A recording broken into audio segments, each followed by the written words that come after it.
disturbing escalation of state surveillance, the government has begun seizing activists' phones without consent, accessing their private conversations and targeting individuals deemed threats to the regime.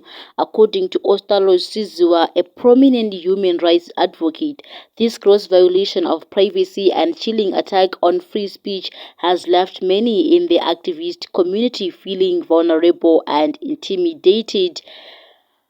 The regime's actions are a clear attempt to silence dissenting voices and stifle opposition, Sizwa warned.